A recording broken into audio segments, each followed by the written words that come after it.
Welcome to the Political Risk Podcast, where risk, insurance, and geopolitics mix. I'm your host, David Benyon, and welcome to this special episode produced in association with Mosaic Insurance.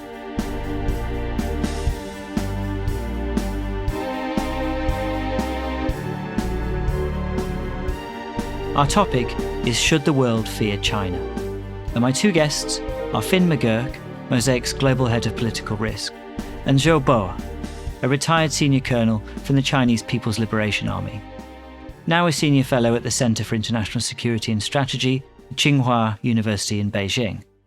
He's a distinguished fellow of the Global Governance Institution. And his new book, Should the World Fear China, the title of this episode, was published in March 2025, with essays that unpack China's own view of its place and role in the world. This is one of those episodes that's a whole lot of fun to do, because it features two guests from wholly different perspectives, sectors, careers and countries, but both very much engaged with the geopolitical issues that we're faced with today. So, should the world fear China? It's a huge question to unpack, or rather a whole series of questions. For Washington, China is a strategic competitor, the only country with both the will to reshape the world order and increasingly the means to do so. For Europe, China is a partner for cooperation, an economic competitor, and increasingly a systemic rival. For NATO, it's a decisive enabler for Russia's war against Ukraine. Yet Beijing's image is more positive in the global south. But are Moscow and Beijing really so closely aligned? And where are Sino-Indian relations headed? I hope you enjoyed this episode. I certainly did. Bo and Finn, welcome to the podcast. Thank you. Thank you very much, Dave. Let's start with the title of your book, Bo. It's a huge question for our age, I think, and one that you've clearly spent a lot of time considering. Should the world fear China? It is a fascinating first question asked to me by a German journalist from Die magazine. I don't know how I answered, but actually this question remained in my mind for quite a few years. I thought this is a question actually epitomizes Western's attitude towards China, which is a kind of uncertainty. Yeah, is China's rise something fortunate or misfortunate, or so on and so forth? So this is basically like a Taoist question, fortune or misfortune, right? So as you have correctly pointed out, that this is the right question for our age. So I have chosen this question as the title of my book. Perhaps now's the time to ask Bo, how has your own career from the military to academia informed the writing of this book? Well, I have served in the military for 42 years, but ever since 1993, my career has changed to foreign affairs after having worked in different grassroots units for 10 years. So that means in 1993, I started to handle foreign affairs from a military perspective. So my office was called Foreign Affairs Office of the Ministry of National Defense. And I myself have been handling different kind of jobs. First, as a staff officer for South Asia, including being China-Indian border negotiator. And then I worked on the African and West Asia affairs as the Deputy Director General. And then I was in the same position, but in charge of arms control. And then I went to Namibia to work as a Chinese defense attaché. When I came back, I was in charge of counter-piracy for quite a few years. I like this because it's almost sounds like a joke. I was an Air Force officer, but I was asked to take care of counter-piracy, something that is absolutely naval. And like this kind of things, it's almost like a punishment, right? And this is the way you grow in China. So before my retirement, I was in charge of multilateral affairs, which would include everything that goes beyond, bilateral basis, be it peacekeeping, counter-piracy, or endless forums, be it Shangri-La Dialogue, Munich Security Conference, and all these kind of things. Then about my switch to academic life, basically, when I was in the military, I was not an academic at all because it's basically a kind of executive and administrative job. But I started to write in my spare time as a hobby. And gradually, it started to draw conclusions. One thing that is probably somewhat exceptional about my writing is that as a Chinese, I always write in English. And after 3 or 4 years, I only write for media outside China. Yeah, yeah, that includes, oh, okay, outside mainland China, I would say. I have to be exact. That means in Hong Kong and in some top tier international mainstream media. That includes Financial Times, the New York Times, Foreign Affairs and Foreign Policy, The Economist, for example. An interesting career, and it obviously sets you well up to write this book. Finn, I thought I'd bring you in at this point because, from a political risk underwriting perspective, a lot of the projects that you're involved in, that you underwrite, I think there are some big questions about, whether China plays by the rules or whether it wants to rewrite some of those rules. So, how do you assess China's role as a stabilizing or a destabilizing force in global affairs, particular to the political risk market? And you could refer to some recent global events. And then obviously, Bo, if you want to come back in after Finn's comments, that would be great. I'd say as a political risk underwriter, we're probably so focused on financial flows, it can be at the detriment of an assessment of geopolitics. So that is really where I'd like to answer the question. And just to say that, Chinese growth has really been the economic story of the last maybe 20 years. And just by dint of its huge size and importance and its openness as an economy to investing and trading with emerging markets, it is of huge relevance to the political risk market. I'd say that over my professional career, I think that we have witnessed some different stages of Chinese investment in emerging markets. And going back to my early years where I traveled around, particularly sub-Saharan Africa a bit, we would come across Chinese investments in places like Sierra Leone and the DRC. And I think that that was part of, certainly as it was represented in the Western press, a view of Chinese investment as some sort of bogeyman, in that it was overly state-directed. A lot of those early investments seemed to be about securing natural resources for the purposes of the Chinese state, whether they came through private enterprise companies or state-owned entities. And I think that the Chinese involvement in emerging markets has always sort of advertised itself as being largely apolitical, and so that it didn't come with the same strings attached or the same conditionality as Western or multilateral investment. So I'd say again, on that initial stage, that kind of resource security, I think that we saw a bit of a backlash in some of those emerging markets, precisely because some of those strings attached and some of that conditionality, I'd say, was for the protection of host countries and communities affected. So they were tied to social development goals and avoiding environmental harm. And in those early years, it wasn't as clear that the Chinese investments had to accord by those rules. And some of the host countries saw a bit of a pushback by local communities. I think the next stage of Chinese investment was a real game changer, which was the Belt and Road program. And there, again, I'd say that initially it gave the Western financial press some consternation because it seemed less tied to a conception of sustainability, particularly over debt, than you would see through Western investment or lending or multilateral investment or lending. But I think to some extent it looks as if the Belt and Road program had to eventually accord by the same sort of principles. So you saw a waning of that involvement from about 2016 to 2021. And then in more recent years, where it has rebounded, I think you see a sort of a wiser investment strategy from China on the Belt and Road. So I think the end of that journey of what I've seen in my professional career has been that China has become less disruptive and more in accordance with international norms in its engagement with emerging markets. But given the size and strength of China now, I think it's reaching a stage where the question about its intentions is raising its head again. And certainly in terms of its attitude to the Bretton Woods international financial institutions and the current international financial order. And you would point out its keenness to undermine the primacy of the US dollar as the world's currency, and also its establishment of the Asian Infrastructure Investment Bank, where it's not entirely clear if that is supposed to be a rival to the Bretton Woods institutions or the World Bank, I suppose, or if it is just part of that tapestry of international investing. So I think China seems to have accorded with norms more and more over time. But given its current strength, the question either hasn't gone away or has reappeared in a slightly different form about its intentions.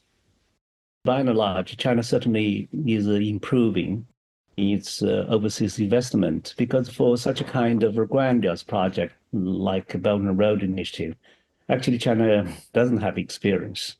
So therefore, it is entirely possible that China has also made some mistakes. Yeah, but there is no point that China would deliberately lay, a trap for any other countries. Because I often ask this question: would you spend billions of dollars to lay such a trap?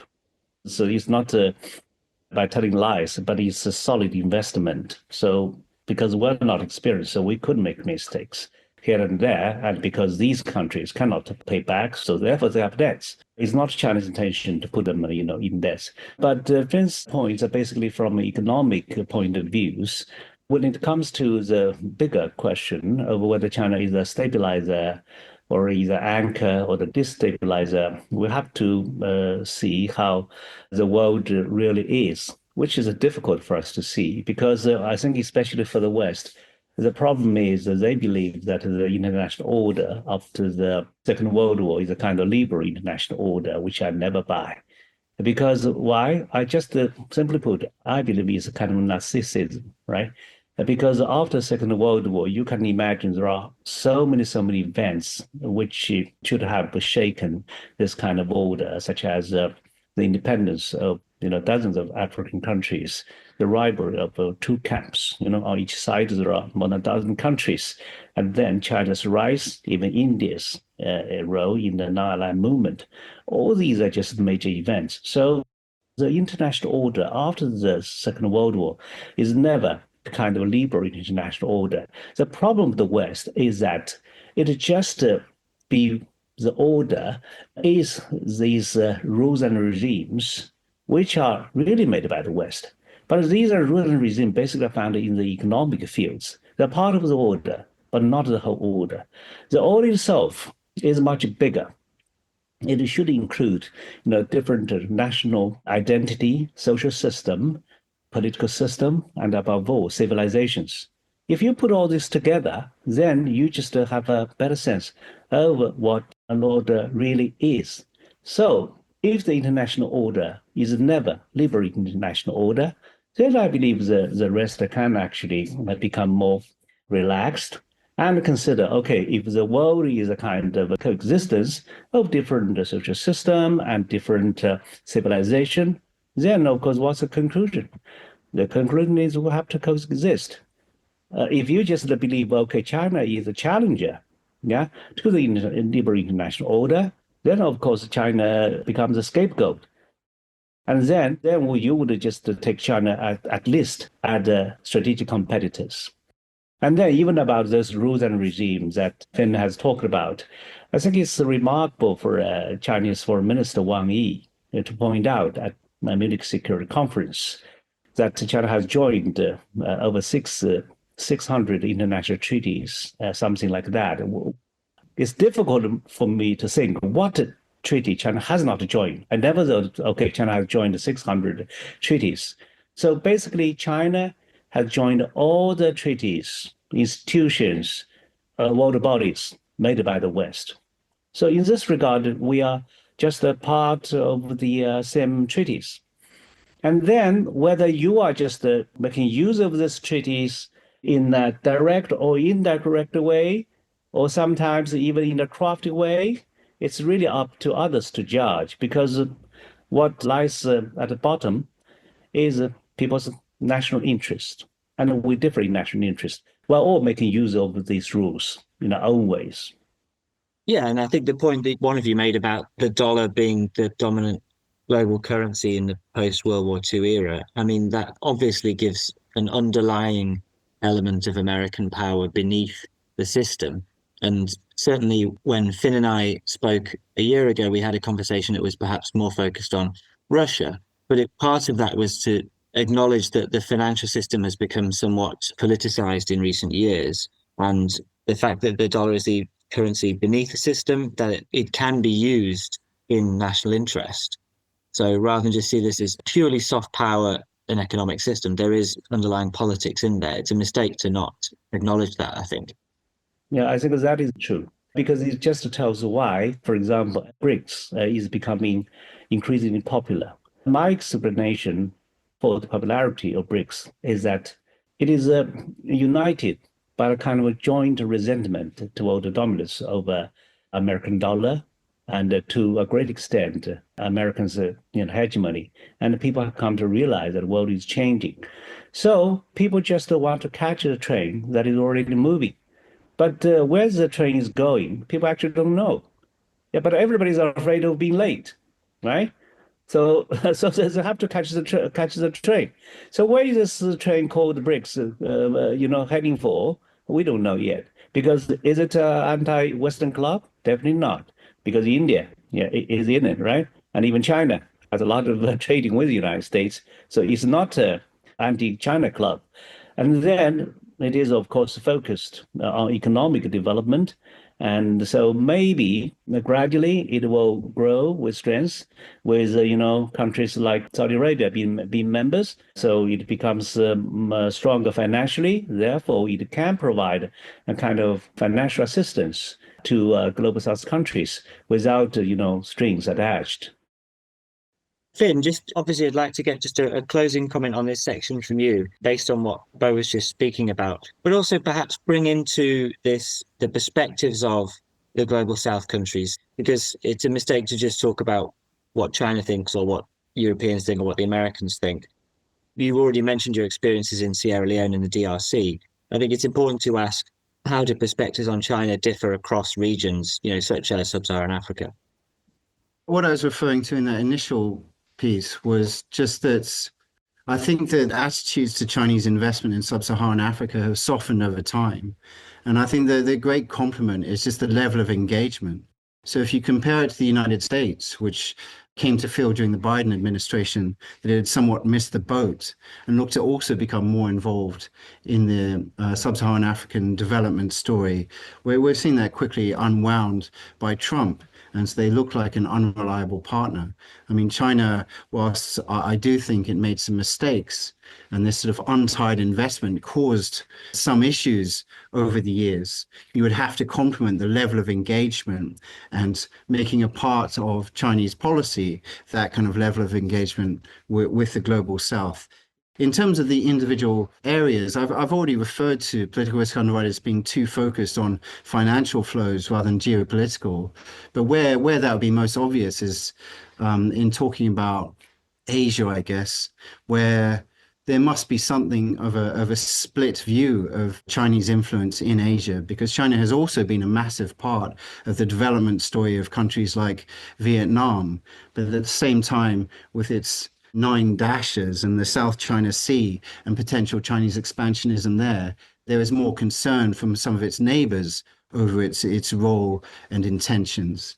And then for Europe, I think that there has been this sort of suspicion and lack of understanding about China's intentions, which has caused some resistance to cooperation. I wonder if that might change a little with the new Trump administration, just because America seems to be falling out of the conversation over some important issues over the global commons, and particularly climate change, where it seems like China, despite its vast coal-powered electricity, is much more part of that conversation along with Europe. And it seems like there might be more of an opening for more pragmatic cooperation between the two.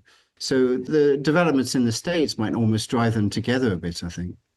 Well, on this point, I definitely agree with Finn. Well, this is basically about China's global influence. I think this kind of influence is increasing because I myself have felt about that personally. Because after the war in Ukraine, to my great surprise, on a war that China has nothing to do, people all of a sudden will turn to China to say, okay, which side would you take? What are you going to do? Could China just help? Yeah. in dissuading Russia from continuing this war, so on and so forth. This is surprising that China was not informed about this war, in that China did not provide the military assistance. Anthony Blinken talked about his suspicion of China providing military assistance at the Munich Security Conference in 2023. I attended it, so I remember that. But then later, the last year, he corrected his own remarks in a talk with BBC. So if China did that, it would not go uncovered. And then the second turning point is at this Munich Security Conference that has just concluded, because I was surprised, like anybody else, about how J.D. Vance didn't talk about everybody's expectation that is war in Ukraine. Well, if he talked about something about China-US competition, which is a major issue, that is still understandable. But instead of talking about all these, he talked about something else, which basically are just like a kind of a stab in the backs of allies. So China-Europe relationship definitely will improve. Actually, even before this conference, Ursula von der Leyen, the top China hawk on European continent, has already soft down her tone. And she even talked about new agreement between China and Europe. I think recently, European Parliament has relaxed some of the rules, this kind of restriction on its parliamentarian exchanges with China. So things are already happening. So if the world of tomorrow is a competition between China and the United States, I believe by and large, China has already won hearts and minds in Africa. When it comes to Asia, this picture is a little bit more patchy, But last year, in Southeast Asia, China's popularity is slightly higher than that of the United States. The answer is very simple, one word: Gaza, because of the Muslim population in Indonesia and Malaysia. You can understand how they feel about it. In Latin America, I think maybe it's just half and half. So the real challenge for China is how to win the hearts and minds in Europe. So that's my argument. China-US competition would actually become most fierce in Europe. And this kind of chaos, to some extent, is a good opportunity for China, to win in this war, winning hearts and minds. I was fascinated that you brought up Ukraine, and I liked very much your discussion about the erosion of the West's importance in the world and it becoming more of a mixed patchwork, and how valuable that was, incorporating lots of different political systems and country histories. I very much appreciated all of that, but it's certainly a central tenet of the post-World War order, which you might say is sort of Western dominated, that a sovereign state shouldn't be allowed to be invaded by other states. And I guess from a European perspective, there was some disappointment that there wasn't a more comprehensive response. I mean, you might say around the world, but from China in supporting that stance. And I'd expect that in this future patchwork of more diverse systems, all part of the global community, I still think that that would seem to be a potentially important principle of international coordination and cooperation. So with China's stance that it really wasn't involved, but carrying on to westernize, enabling Russia by off-taking energy projects. And then, yes, there were these accusations of military support. That neutrality, which I think China prizes hugely, I think came as a surprise and a disappointment to some in Europe.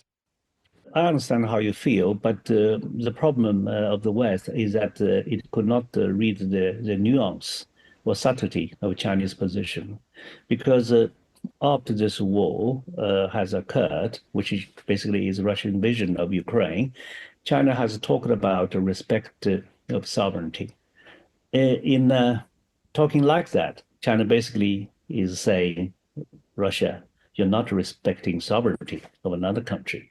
So China did not say directly that you are invading another country, but they say the same thing. But given that China and Russia are two neighbors with a good relationship, so this is the Chinese way, or you can say it's driven by Chinese culture to talk like that.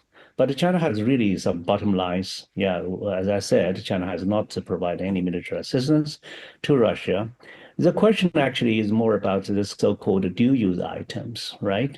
So certainly, Russia bought a lot of dual-use items from China, but this has been my argument. If something is dual-use in nature, you have to assume it's for civilian use first. It's just like a gas and oil, right? Nobody considered gas a military product until it is filled into the tank of military truck. Then it immediately becomes kind of military product. So what China was selling to Russia before and after the war is basically the same thing. But we are selling them in larger quantity, that is for sure, in part because Russia's request to buy anything from Europe was turned down. So they have to switch to China to buy more things. But none of these would violate any international treaties, I would say. That is obviously an excellent response. So I sort of expected you to not to give such an informed response, but just to react by saying, well, what about Trump and Greenland and Panama? Because the West's position is being so substantially undermined by that administration. Yeah, I think Trump has really raised so many questions for every one of us. But I have my own conclusion. If you ask me what he's going to do next, certainly I won't know. But I can say quite safely that by the end of his second term, I believe Americans' credibility and image will really go down to the extent that any of his successors would find it very difficult to repair. That seems to be the conclusion. Yeah, it's quick to be destroyed and slow to be repaired, I guess. Let's just focus on the relationship between Moscow and Beijing for a moment. Obviously, the kind of highest levels of diplomacy, it has been described as a partnership without limits. But are Moscow and Beijing really so closely aligned? In your view, Bo, is that relationship a partnership of pragmacy, of necessity, or does it have deeper roots? Well, let me answer your question directly. It's not one of alliance. No matter how close this relationship looks like, I would describe it more as the two lines in parallel. That means no matter how close they are, they won't overlap to become one of allies. And basically, Russia also stressed on this because in a kind of alliance, it would have so many questions. And in alliance, who is the bigger brother, for example, right? There is always a question of who is the bigger brother in alliance. And then there are so many other things. I think a close but non-allied relationship would make both sides feeling comfortable. And particularly because there are some moments that are not quite pleasant in our bilateral history. So with now the border issue gone, with both of us being the largest neighbors toward each other, so therefore, of course, both Chinese and Russian leaders have realized how we should maintain a good relationship. The problem of the Western country is that they would look at this relationship through the prism of Europe, which is impossible for China, right? I understand why you would look at this through the lens of Europe, because you're Europeans, and because the war is going on, and because you have the expectation for China. So that is why. But for China, to look at this bilateral relationship, first of all, China has to admit that this is our largest neighbor, and we'll try our best to maintain a good relationship with Russia. Yeah. So then I would come to this question of so-called whether Trump can behave to reverse Nixon, to do a reverse Nixon approach. This is not entirely impossible. Why is that? Because the best moment for Russia to join the West was actually after the dissolution of the Soviet Union. And even President Putin himself talked about how Russia would like to join NATO. So the best moment was at that time. But I understand why even the West countries would not accept Russia at that time. Why? Because NATO is a military alliance. Military alliance is just a kind of a leech that sucks the blood of so-called threat. All military alliance needs threats. Yeah. So in the past, of course, Soviet Union was a threat, and after dissolution of Soviet Union, and who is the largest threat? Of course, Russia. Russia is not Soviet Union. But who looks most like Soviet Union? Of course, Russia. So to let Russia join in NATO isn't just like inviting a Trojan horse that would eventually destroy NATO. So it's impossible, right? Okay, now we have two questions. The first question is, how long will Putin continue to stay in Kremlin? We don't know. And then we're talking about post-Putin area. When that might be, I don't know. But I assume, given that this relationship is so important, any successors of President Putin would not do things that will all of a sudden become damaging to China-Russian relationship. Otherwise, I just can't explain why.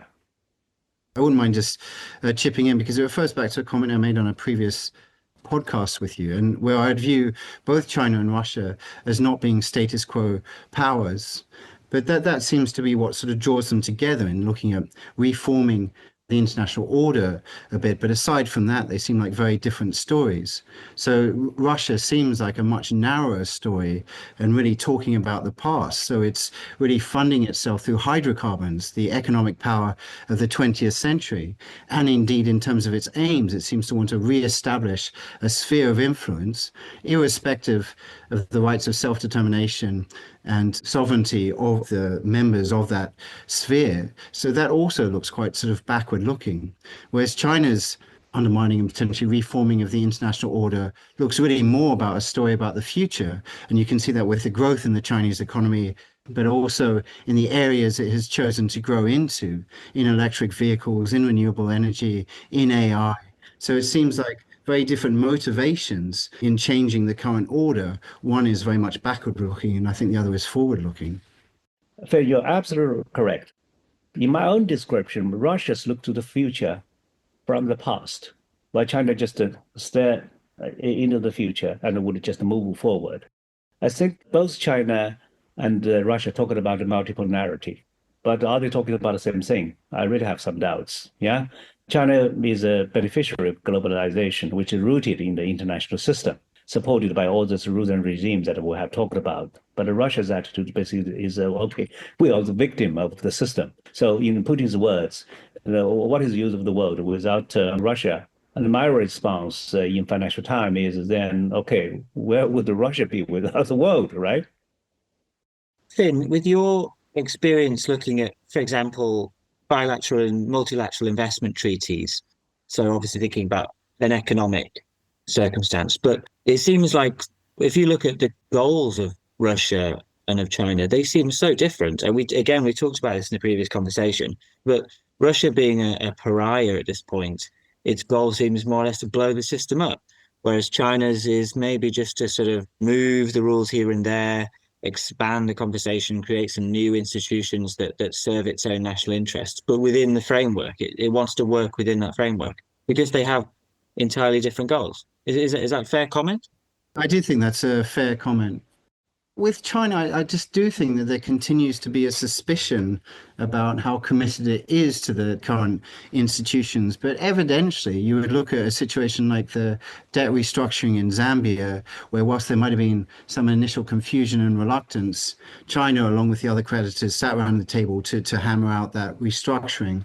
And then just because we now follow so closely ICSID and UNCTAD arbitrations, you see that Chinese corporates or even state-owned entities are making use of that apparatus to stake their claims for fair treatment in investing around the world.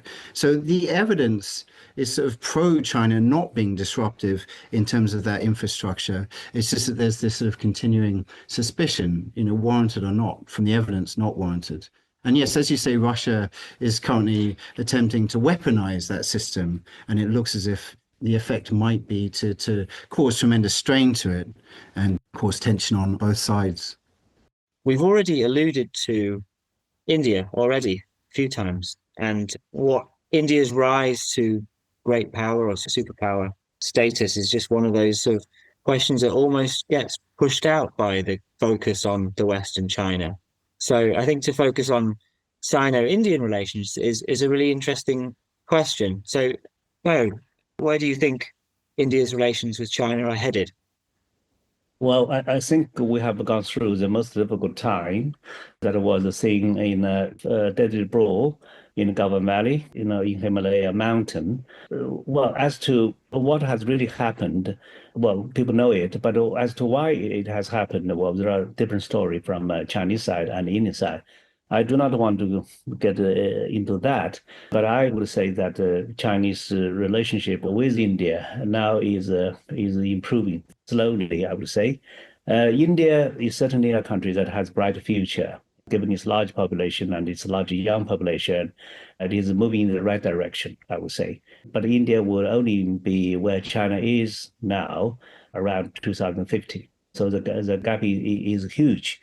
But I would say that the international geopolitical shift certainly is moving from the West to the Indo-Pacific region. China, of course, is kind of a center of gravity, but it's not only China. There are also some other countries standing next to China. One is India. The other maybe might be Indonesia. And or if you talk about countries collectively, it involves ASEAN, yeah, and BRICS maybe, or to some extent, Shanghai Cooperation Organization. So it's a kind of collective rise. Yeah, that does feel like somewhat of a question for the future. I understand that there's a border and it causes tensions, but I would echo what Bo said about the higher level of development of China, but also the internationalizing of its capital. And if they currently have this tension on their border, they might ultimately have a tension around the world in terms of influence. And it might not just be a question for the future, it might be the question for the future. But I'd say that India is some way off that. I mean, we've seen a wave of Chinese investment around the global south. And I think more recently, we see a lot of money going from the GCC into the global south. And in that world, India just isn't yet there in terms of that globalization of its influence through economic power compared to China. But as mentioned, not only does India also have a massive population and a young population, it's a population that's still growing. And I think the expectation is that Indian GDP will carry on growing at an accelerated rate for an extended period of time vis-a-vis China. And China now has this declining population. So it feels like it might be the question, as Bo says, in sort of 2050 or something. We keep returning to this is not just a conversation that involves the US and China.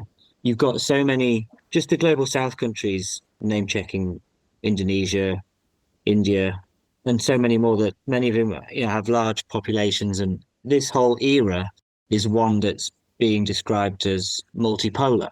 So I was going to ask you, this is really sort of last section question for you, Bo. Is China, a new Cold War foe for the West? And as I say it, the question feels slightly flawed because, of course, that would imply two camps. And in the original Cold War, you just had a non-aligned third camp that India led. But this feels like a different conversation, a different era. This is the fundamental question. Yeah, when I was asked if this is new Cold War, my answer is very simple. You only know whether it's a Cold War or not after you have gone through it, and without being involved in the hot war, right? So how do we know that what happened was but a Cold War? Because everybody was preparing for hot war, but eventually it didn't happen. So people signed with relief. Okay, what happened was but a Cold War. So for China and the US competition, we will have to look down the road. So that is something in the future. We don't know actually whether it will really be a new Cold War or not, or even will it be a hot war or not, which I hope will not be. But I would say that the good thing is that China still wish to cooperate with the United States because who defines this relationship? Yeah, China-US relationship. I think the US has more to say. Why? Because the US is still stronger. So no matter how China talks about the cooperation, if the US insists it's one of competition, then China has to take a deep breath. Say, okay, if that is the case, okay, just like in our official document, we must dare to fight, right? So China's action is responsive. China is not the initiator. Then, of course, we're seeing so many changes on the American side. I think it's truly, truly confusing, even for the most cold-blooded realists like John Mearsheimer. He couldn't understand some of the things that Trump is doing. Yeah, I believe he always talk about things in his own clear way. with smiles from time to time. So he's so confident. But when he comes to Trump's policy towards Ukraine, so I can tell that he's baffled. So while facing this guy in the Oval Office, we really don't know where the world is going. So sometimes I'm thinking whether there would be a moment when the world actually would become somewhat united against him or against such a man. Well, no, so I think there are lots of signs or lots of suggestions of future pragmatism in relations between the West and others, including China. And that on the whole, that seems like a potentially optimistic story. So I would just say that Europe, again, as I mentioned earlier, might distance itself from the States. And so then it looks like it might be a global development story, not in any way a Cold War and more sort of pragmatism. And then left out of that picture is the US, where it's currently very hard to call. And if that's not currently an economic Cold War, it's certainly feeling quite autumnal and is also pretty volatile. But however cold that relationship becomes between China and the US, and it still seems unfathomable because of their economic links at this point, the world's development story will move on, and it might be typified as a problem of America's making at the moment rather than China's.